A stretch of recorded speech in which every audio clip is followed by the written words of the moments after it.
My name is Doug Gent, Douglas L. Gent, Lloyd, which I hated. I was born in a place called Beanfate, Saskatchewan, small little town in the southeast corner, just 9 miles from the American border and 40 miles from Manitoba border. And I was raised in a town 9 miles away at Estevan, Saskatchewan. And I moved here in 1969, August 1969, and my brother was living here. He called me and told me there was a job available that I could bid on at BC Tel. I was taking a 3-year course at SAIT in Calgary at the time, and I took 2 years, and I was going back for my 3rd year when he phoned me. And he said, well, why go to school and spend, I was starving to death going to school. He said, why don't you come out here, get this job, and let BC Tel train you, which is, I came here, did the interview, and I got the job. So I stayed with him for a few months, and he ended up going to Hope, and I ended up staying and ended up getting married and having 3 kids and worked for TELUS at the end. And then they gave me the boot out the door in 2002, just before I was eligible for retirement, my retirement package at 55. So I had to spend a year and a half waiting for my pension to kick in. So now I've been collecting pension for years off them, and I laugh every day I go see that money in the bank account. So anyway, that's about it for a short, brief outline of my life. How long have you had an interest in history? My dad got me interested in museums when I was just a kid. He saved every artifact and, old desks like that. That was what my dad did. He ran a place called Hirsch just outside of Beanfate. There was a little town. It was a Jewish settlement, actually, one of the first Jewish settlements in Canada. And they had a reunion, and it was like their, 50th reunion. This was like 1965 or something like that, maybe even earlier. And he saved all these artifacts and had a little museum set up in the basement of the school there. And that got me interested in old stuff. And when my dad died, of course, I inherited, old gramophone and stuff like that I still have today. And I still enjoy playing it for different people. And, most of them have never seen some of the stuff that I've got. So they come to the museum here, but as you go by, you don't, you're not seeing it. You're not grasping it. In a home environment, I think you see it a little bit more, that's all. Whereas here, you can at least save it. And that's probably where my stuff will come, is here. Eventually. I don't think my kids, Amber, my daughter, might keep some, but, a lot of it is probably going to come here eventually. Because I won't be going back to Estevan to take it. That's where a lot of the stuff come from. I brought truckloads of stuff with me every year. I'd go back there to visit, so I'd end up bringing a lot of the stuff back. But I know you have an interest in genealogy as well. How did that start? That started with my mom. She wrote her history, her life history, and that kind of got me interested in family. Family history, which is what genealogy is. And she wrote her history and read it out on a video cassette for my daughter one time, read her history, her life history. But it got me thinking of family. And, then when I got into computers, which was at an early, very early, I couldn't afford the Apple IIe, so I ended up buying a Pineapple, what they called a clone of the Apple at that time. And this was like 1995, I think.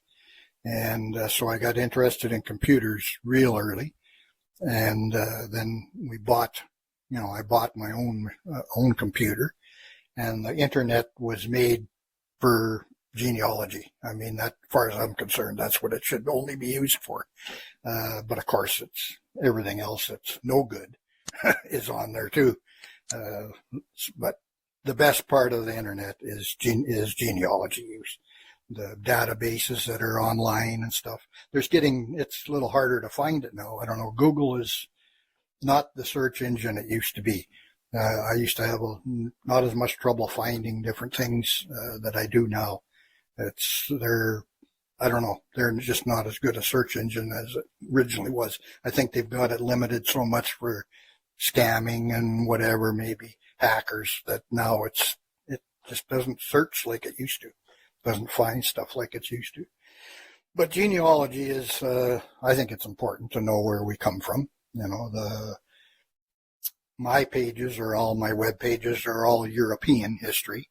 I've got a disclaimer on there. I don't do the First Nations because it's not my business. I don't know anything about their history, so why would I write a history page about it? And it's like carving a totem pole. I wouldn't think of doing it because that's their thing. So I do the European history, which I still think is important to record. I know, we're settling on their territory and everything, but it's still important to remember what the first people that came here or in Saskatchewan, where I'm from.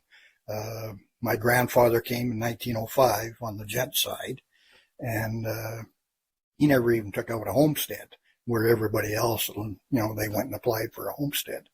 He just worked on a farm and raised his family, and then eventually rented a farm, and that's where I was raised, on that farm. So, but it's still, I don't know, genealogy just in my blood. It started with my mom. My dad did the museum stuff. My mom did the family history stuff.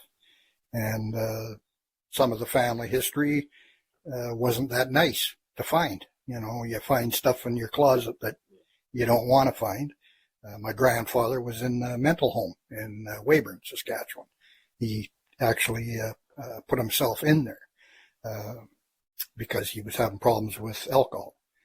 And when he got cleared of his problems and help from his problems, he stayed on the grounds actually and raised vegetables and fruit for the mental home. He had a little home in the corner that was actually a dugout, just a hole in the ground with a tin roof on top. And he actually, that's where he lived for quite a few years till he came living with us on the farm. And that's where I got to know my one grandfather and my grandmother on my mom's side. Both my grandmother and grandfather on my Gent side died at just before I was born. So I never got to meet them. So they got, I kept asking my dad and mom, what kind of people they were, and you get different stories. And where I found out the most about them was in a Farley Mowat book. He actually wrote a chapter in there on my grandfather and grandmother. When he came on a trip from Toronto to Saskatoon, his father was actually moving to Saskatoon to be the librarian there. And they went through Beanfate, the farm, where our farm was a mile out of Beanfate.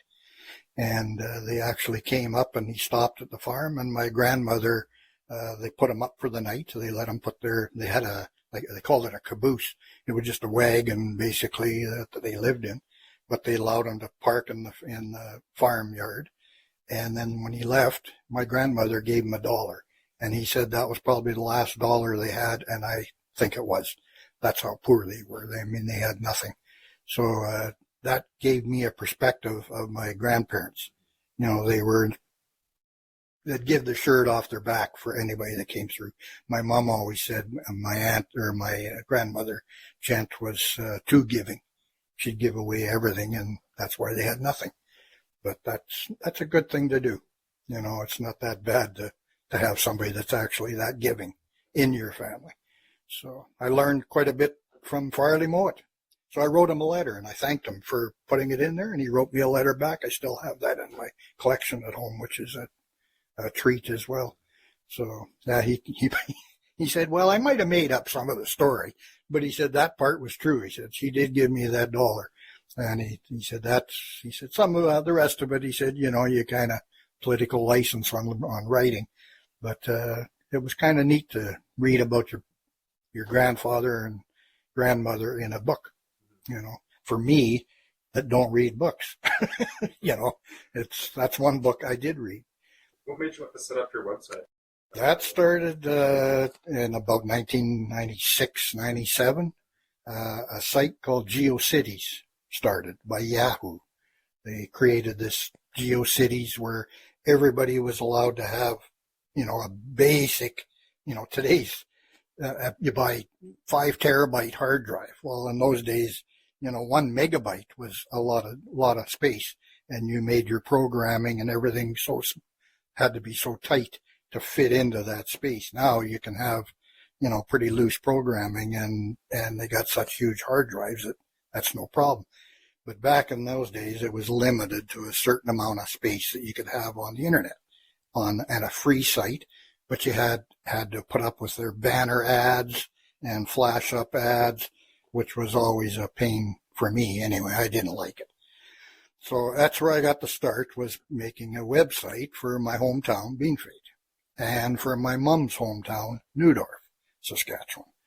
And I created the first websites for them probably in 96, 97, somewhere in there. Then I ended up, later on, I did one I got involved in the reunion for ECI, which was my high school in Estevan.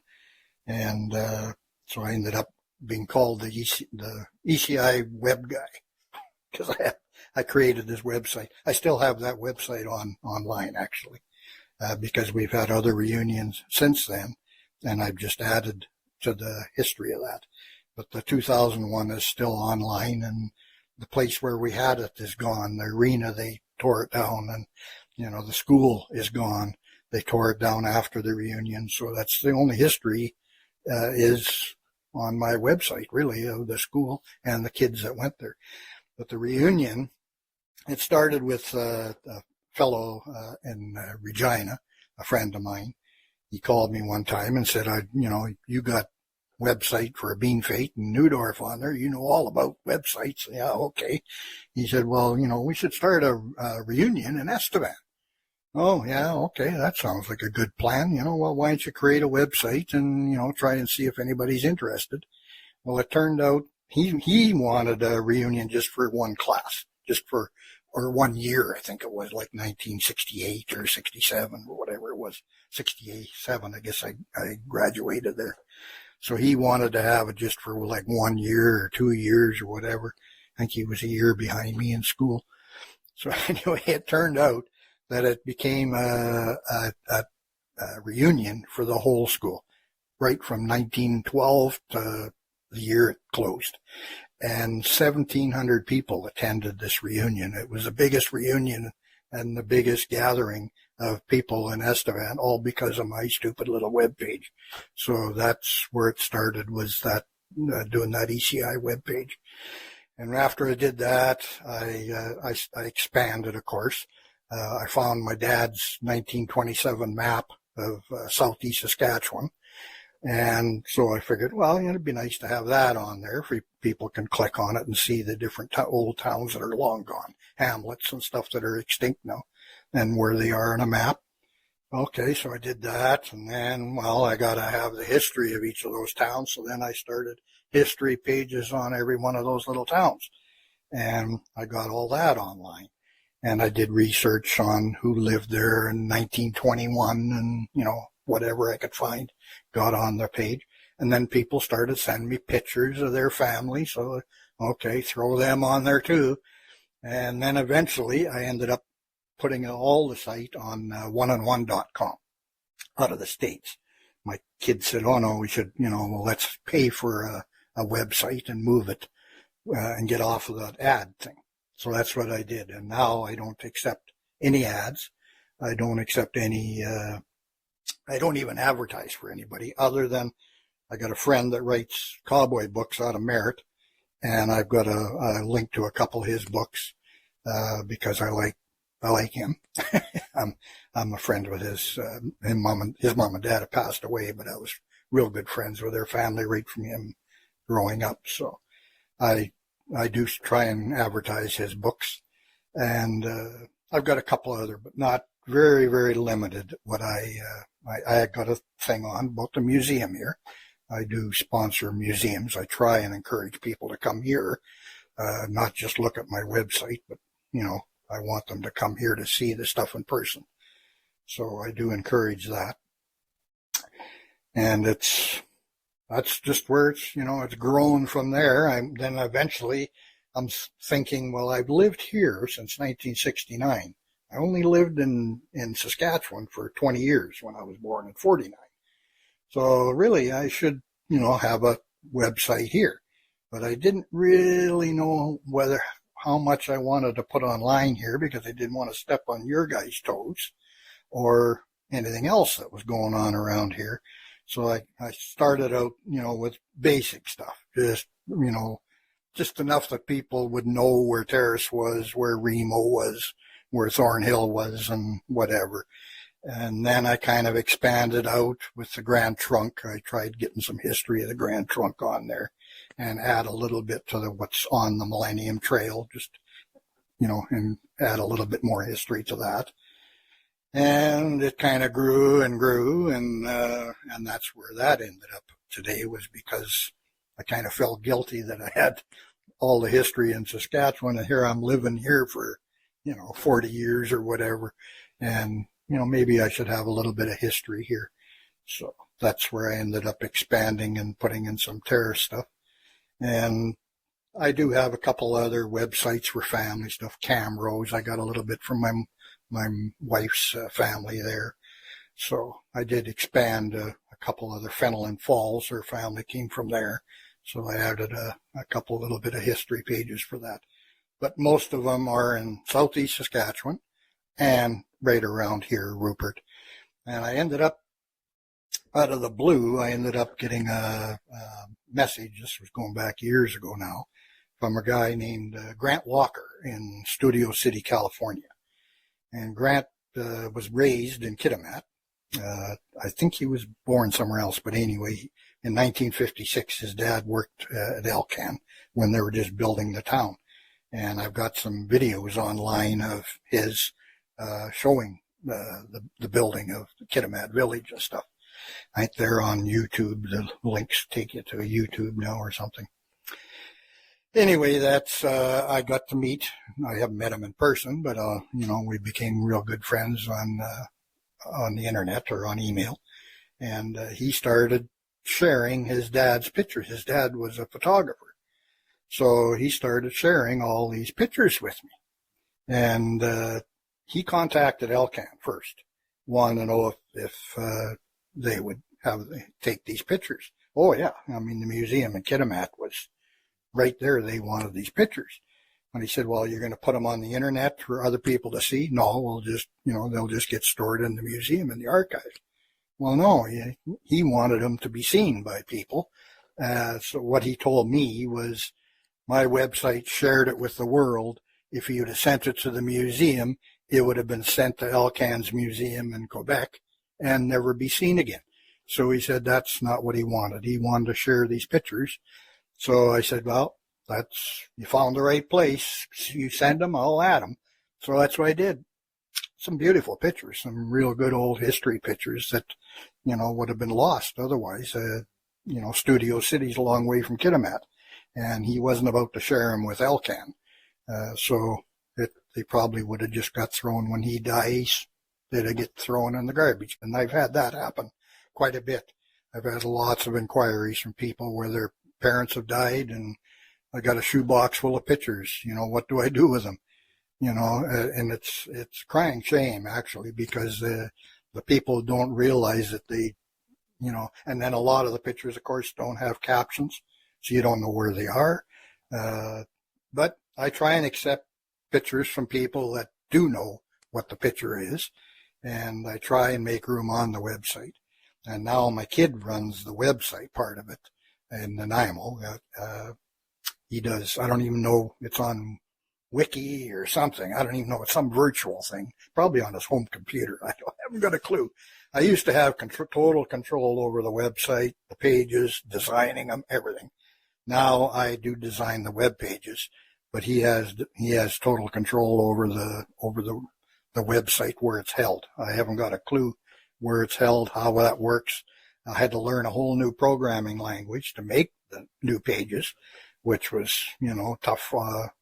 I'm coming up to 75, so you try and teach an old dog new tricks is a little hard, especially with computer stuff. And I've already learned HTML. I had to learn that first time around. Now this one's totally different. So it's, like I say, it's been a learning curve trying to figure out how to adapt to this new system. So, but it is a better website. It's got a real good search engine now. You can put, Doug in there and boom, it's comes up with, 40 places that you'll find that word. Whereas the old one was, never had a good search engine part of it. So that's where that's growing. And he kind of runs the show on that. Whether it'll keep going when I go, I don't know. But I kind of wanted him to have that control, so that it will stay online for probably a long time. I'm hoping it will anyway, after I'm gone. So how often do you get donations from people, and what kind of stuff is it usually? I get, they usually an email contact. It's, I just seen your webpage. A lot of them still look at my old webpage, which is still online, family.com one, which I haven't been in there. I got no access to that. It's totally blocked off from me to access, so I can't edit it or nothing. So now it's the gent.name one is the one that I recommend everybody go to, because it's the one that I use now. I bet you at least a week, once a week, I get people that contact me about that website. And some are just out of the blue and from all over the world. I've had, people will send me stuff that they're in Australia and they got a picture of Esteban, or they got a picture of Kitimat, or it's weird how all over the world people have some contact, and I've made contact with all sorts of people throughout the world because of it, and people I'd never meet in a million years. And I've had some real good success stories that I'm extremely proud of. One was in Saskatchewan. It was a fellow in England, and he was old. I think he told me he was like 85, pushing 90. And during the war, he had a man stay with them at his parents' place that was in the Canadian Army. And they lost touch after the war. They lost touch with him. So anyway, this guy in England, he sends me this email and says, is there any way you can track down so-and-so? And I'm thinking, well, this is like a needle in a haystack. How do I track down just a name? That's all he had. He said, and he come from Saskatchewan. That's all he knew. Okay. So I started digging around in Google, and all of a sudden I come up with a family, 2 or 3 family names. And one of them happened to be, and I think it was Kindersley, was where they were from. So anyway, I phoned him. I said, is your dad's name so-and-so? Or do you know a fellow by the name of so-and-so? And they said, yeah, that's my dad. Oh, is your dad alive? No, my dad, their dad passed away. I said, oh, well, I've got a guy in England. And I said, was he in the war? Yeah. I said, well, I've got a guy in England that wants to meet you guys. Is there any way I can, give you his email and switch it? Because I never put people together unless they both agree. If I get an inquiry, I'm looking for so-and-so on your page that sent you pictures, I always ask them if it's okay that you want to talk to so-and-so. I never automatically just give them the email and refer them. I send in a request. Now I've lost a lot of those emails on, different computer changes. I've lost some emails. I've lost a lot of contacts that I had for my pictures. And I put a warning on my site that I'm not real fussy of sharing the pictures, because it's a lot of work for me to dig out who gave it to me, contact them, because they own the copyright as far as I'm concerned. I just share it on the internet, and the picture is actually owned by them. I think that's why a lot of people send me stuff, is because they still own the picture. They still own the rights to the stuff. I don't. And everybody thinks that, oh, you got all these pictures, you can give it to this newspaper. No, I can't. It's not mine to give. So I tried, like Grant, I've sent him lots of requests, and he always says yes. But not everybody wants their picture, or their name slapped in the newspaper or whatever. So I respect that by always asking first, if I can. If I do have an email address, I will ask. But anyway, this family in England, this guy they contacted him and back. They've been to England to visit, and the guy, every year, he sends me a thank you. I don't know if he's still alive, but it's one of those feel-good stories that this guy's, lost contact and made contact through my goofy little website, so that gives you a good feeling.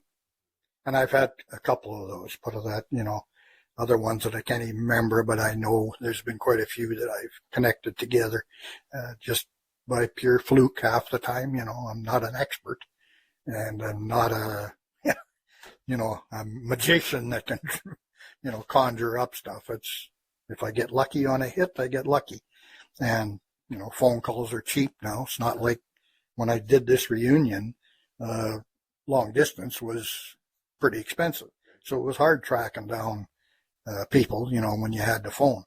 But being a worker at BC Tel, let's just say it worked out. I wasn't supposed to be doing what I did, but I did. So now it's on tape. But they already fired me, never fired me, but they basically booted me out the door. So you just search online, or do you ever go to archives? Everything is online. I have gone to Estevan Library. I've gone back to their library because the Estevan Mercury, the newspaper back there, is on microfilm only. Nobody's ever digitized it. So I've been forced to go to the Estevan Library and sit there for hours and look at a microfilm machine. I've done a lot of research through there. I went back in last May. I spent a week in Estevan just looking at the old archives. I wish somebody would, like Our Roots or somebody would eventually digitize them and put them online, but it hasn't happened. How it goes. So what are some of the biggest technology changes you've noticed since you've been doing your website? More database, a lot more database. Like Ancestry, of course, is just growing phenomenal for genealogy. The Mormons, I don't believe in the Mormon church. I don't believe in most churches. I'm not a church guy. But, the Mormons, if it wasn't for the Mormons, we wouldn't have 90% of the records we have today. They saved a lot of the records and microfilmed them before a lot of these wars that destroyed them. So we have to thank the Mormons, I think, for a lot of the stuff. And that's how Ancestry got started, was two guys that were Mormons started Ancestry. And that ticked off the Mormon church because Mormons don't charge. Ancestry charges too much, way too expensive for what you get, I think.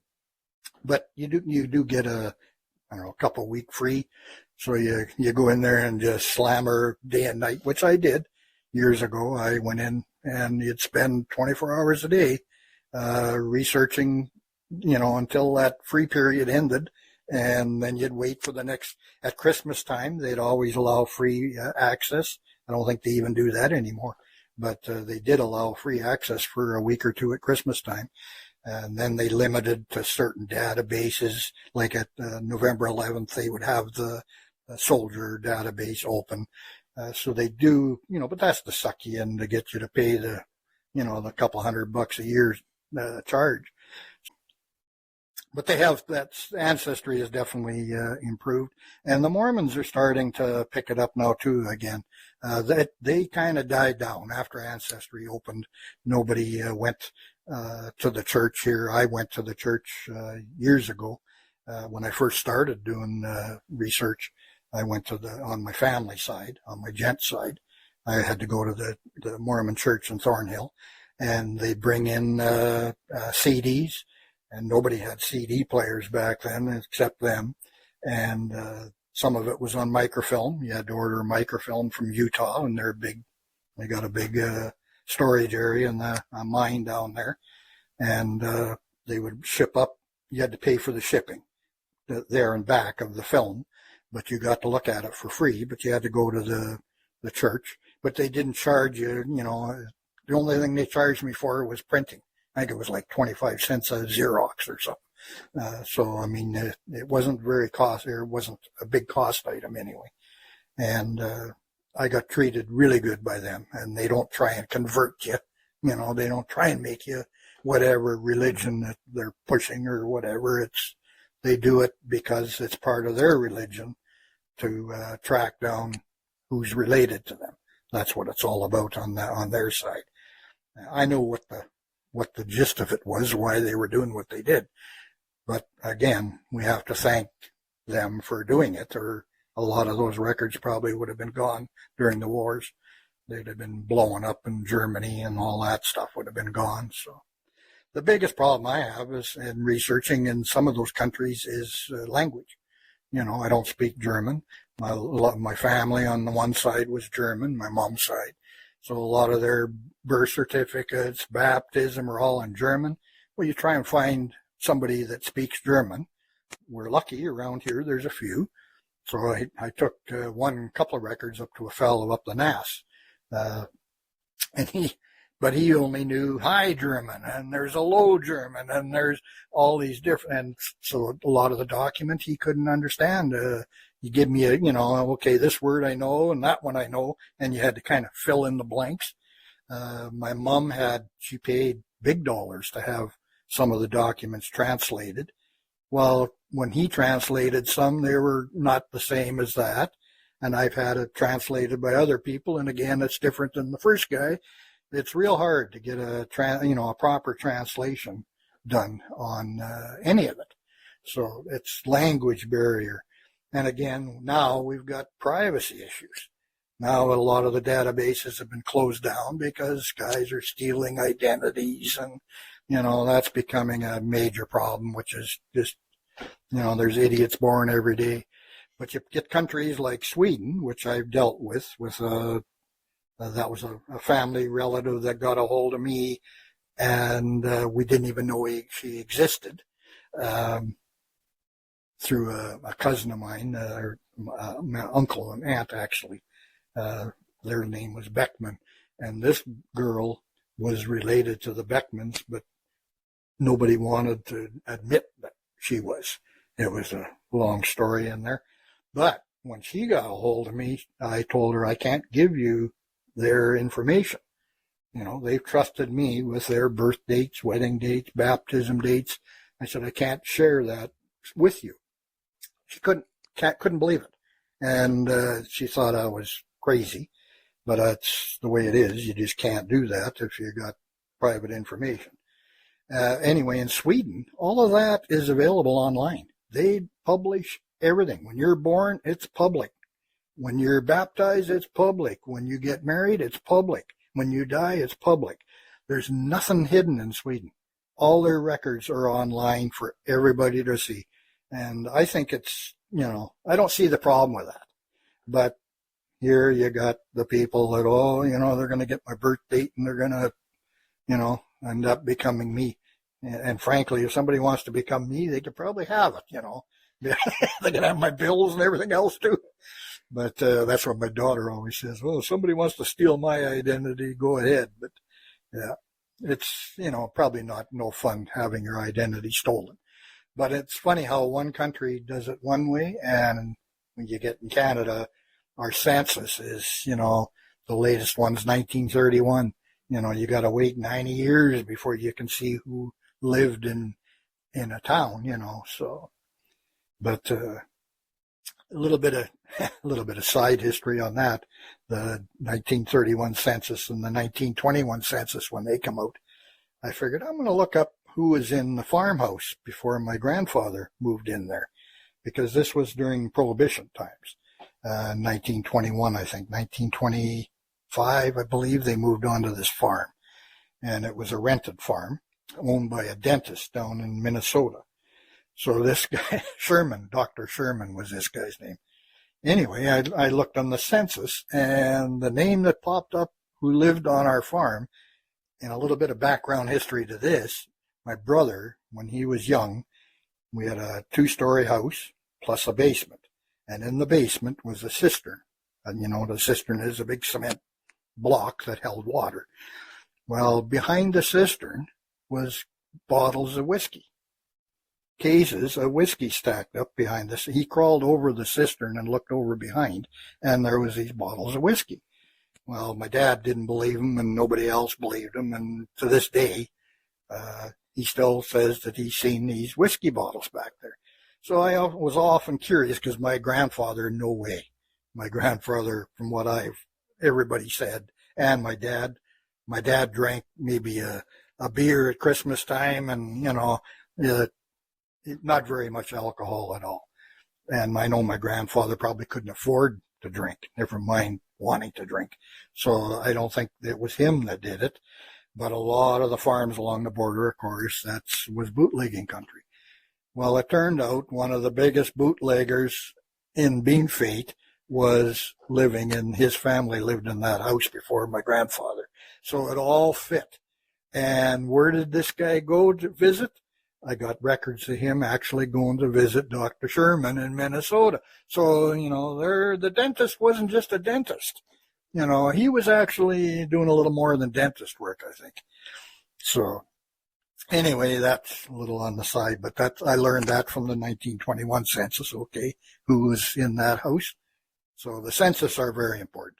Without that, you can't tie a family together. You can find a family that you think, like in England, I've gone back to like 1750 or something on my Gent side. But after that, there's no census. You get into an area where the census didn't exist. And so it's hard. Yeah, I'm pretty sure this is my great, 15 great grandfather, but you got no way of proving it. And these guys that go on the internet and say, oh, no, I got my family record back to Charlemagne. No, you've got to guess of your family record back to Charlemagne. You can never prove it. I could cut a hole in their records and in 2 seconds looking at it and tell them, no, this is a guess. You don't know. You're just assuming. And if I was you, yeah, I would assume that too. Looking at it, I mean, yeah, okay, I guarantee that is the guy, but you can't guarantee it. It's a good guess, but don't come and tell me you know your family history back to the eons. The only ones that had that are the royals. The royals, they kept, their bloodlines, and, they had people paid to record their family history. So the royal families, yeah, they can record, and if you can tie into the royal family, then, of course, you can say you're going back to Charlemagne or whoever then. But, not many people can tie into the royal family unless you are one of them. I know mine weren't. They were farmers. So they're not tied into royalty. Are there any specific stories that stick out to you as being particularly difficult to research? Again, that language barrier, that's always a problem. And I have had brick walls. I've got one in my family. I can only go back so far on my mom's side in Poland because the wars and everything else. You can get so far, and then it's just the brick wall. And I've made a contact with a Mormon relative, actually, in the States. And he's actually going to hire, this was last year, he was going to hire a researcher after COVID and everything. During COVID, it was hard to do anything. But now that's kind of a duller roar, he was going to hire a researcher in Poland to kind of research where the gazelles came from.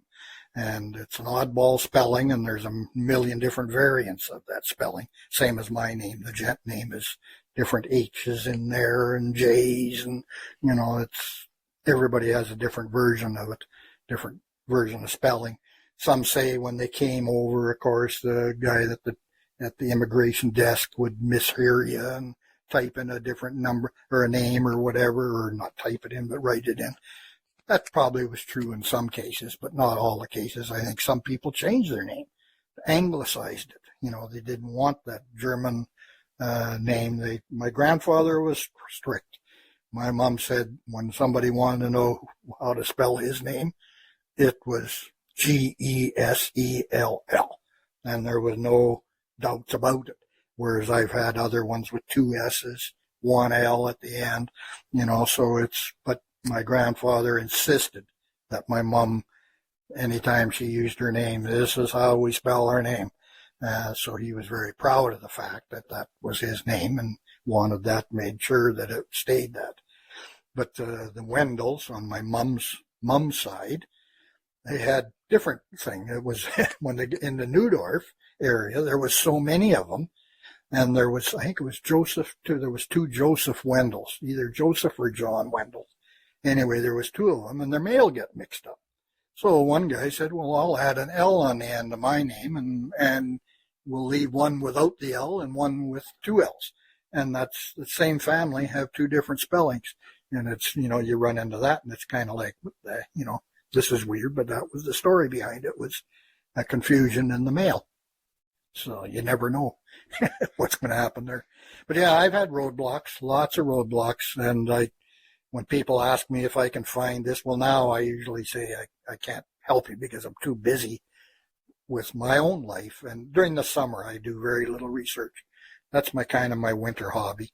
My summer hobby, of course, is out at the cross-country trails, which I was out yesterday and going again on Sunday. But I spend hours out there. But that's my summer stuff. So sitting at a computer or now sitting on the cell phone, it's kind of, not my thing in the summertime. You have some other stuff on your website too. Like I know you posted a bit about your hobbies and your pets. Yeah. My woodworking, I do have one on there for making my whirlies and different toys I made. That is still a hobby of mine. My shop is always making something. Yesterday, I made a box for the snowcat out at the trails, and that's what I was doing yesterday, was taking that out and mounting it on the back. So my shop is well used. I love woodworking. Never had the opportunity. I had the opportunity in high school. In high school, we had the best workshop money could buy. They were all older tools, but fantastic tools. When I walked by the window, I'd drool over it, but I never went to woodworking class because my uncle taught it. And my uncle and me, I always thought of him as he was so strict, so tough, that I didn't want no part of that. I figured he would crucify me in class knowing that I'm related. I'd have to have 110% to get 90, I'd have to work 3 times harder than anybody else just to get, a pass on his course. So I thought, being a dummy, no, I'm not going to Uncle Ed's class. I'm going to take typing. Well, I was one of the only boys, I think, in typing, and the rest were women. But you know what? That typing paid off. A lot of those guys that I ended up working with years later never had typing, and it was, the hunt and peck. And now I've lost a lot of my typing ability. Don't do it enough, and I am 2-finger typer now instead of the memory typer or whatever. But I did take typing, and at least I know where the keys are on the keyboard, where a lot of people my age don't. And they struggle with computers because of that. That's definitely an input, is your keyboard. Still to this day on the cell phone, still got a keyboard. They haven't got all the advantages or changes they've made in computers.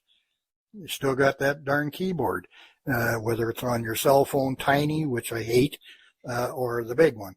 But it's like I say, it's kind of funny how we can have a 50 terabyte hard drive now, but you got to have a keyboard to input it. So we're back in the day when I first started, it was hard to get scanners. The scanner I had took forever to scan. I mean, you'd put a picture on there and you'd go for lunch and supper and breakfast and come back and the thing would be done. Well, you try and scan pictures people sent or a book or whatever it was just about impossible to scan stuff. Now, of course, the thing just whips along and you can scan pictures or whatever and digitize them. So that makes a big difference to creating the website. Is the scanner has probably improved my life, for doing that. And otherwise you wouldn't be able to share the pictures digitally unless they are scanned. But it's amazing how many boxes of pictures and bags of pictures people have sent me. And, I'd spend hours scanning them and trying to get them on there. I try and encourage them to scan them themselves and send them to me digitally. And, but then, of course, when I started, all I had was my TELUS email. and they limited it to 15 megs, I think it is. So that was pretty, you had to be, mind you, the internet, you want small pictures anyway. You don't want the big pictures that a camera takes. You got to downsize them or they'll never go on there. Take you still with a speeds of download, it'd still be slow with a raw picture. So you still got to have them changed to a JPEG and stuff. But that's, like I say, it's the scanner has changed my life, and email definitely, having an email were letters. When I first started, it was all letters, and that cost a fortune to ship out letters all the time and wait for weeks to get an answer back. England, I spent a lot of money sending stuff back to England. And now, of course, it's instant. So, have people ever contacted you after seeing information on the website and corrected you about something? Yep, I do, and that's the way I look at my website. Like you buy a history book or you write a history book. Once it's printed, it's printed. You can't put a whiteout in there and ship out the whiteout page to a million people that bought your book.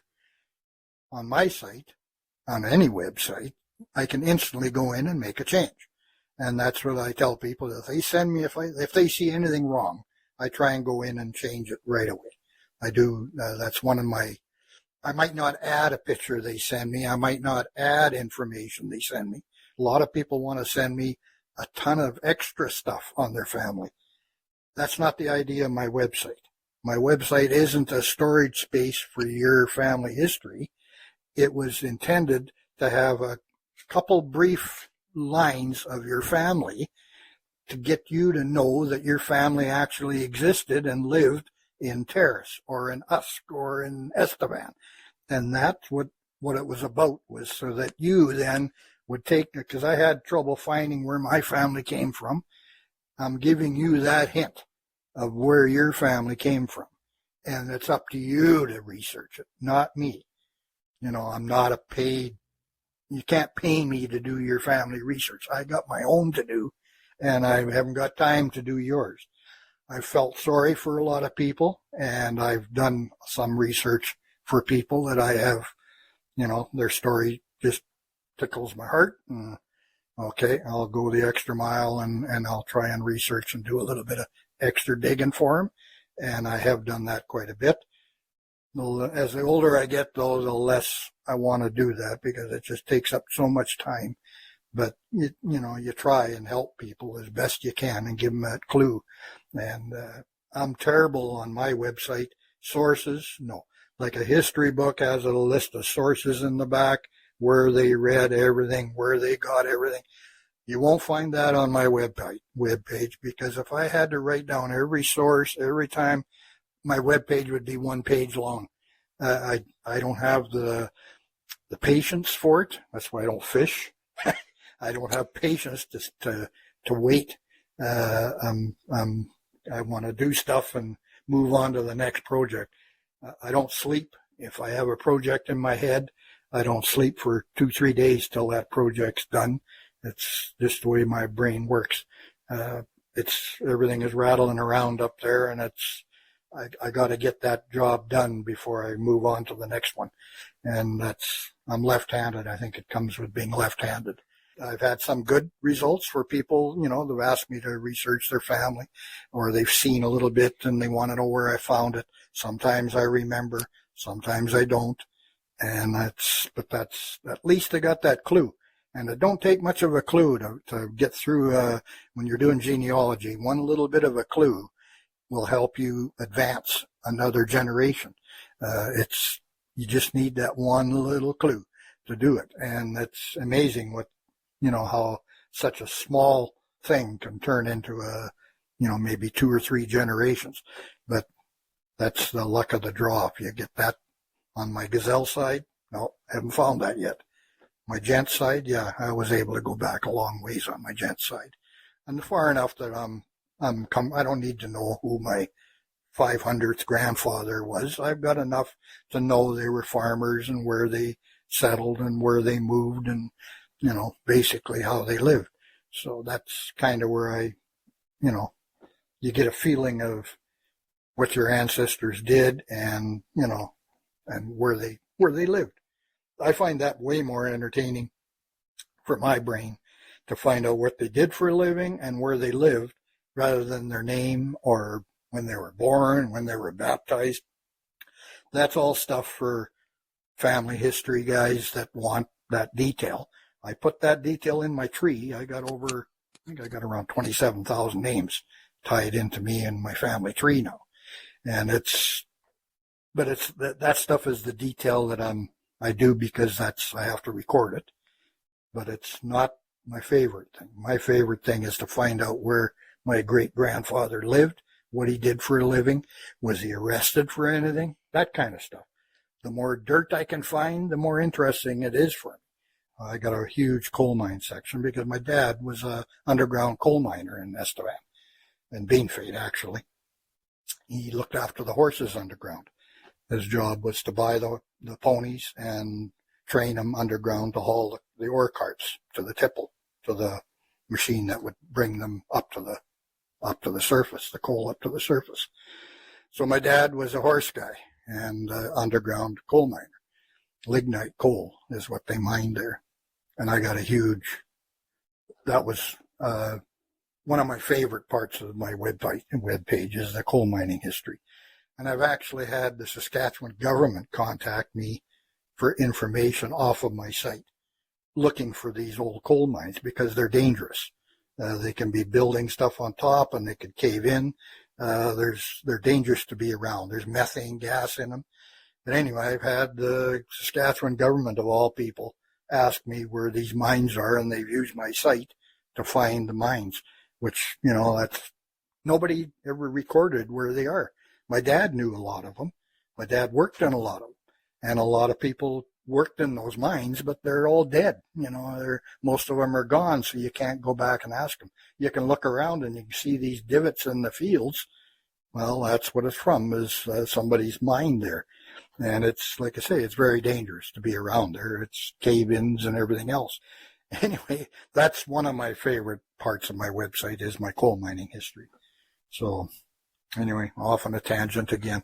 It must have been very fulfilling to see your website grow over the years. Yeah, it started with just those two little websites, one for Beanfate, one for Neudorf, and that was to kind of honor where I was born and where my mom was born.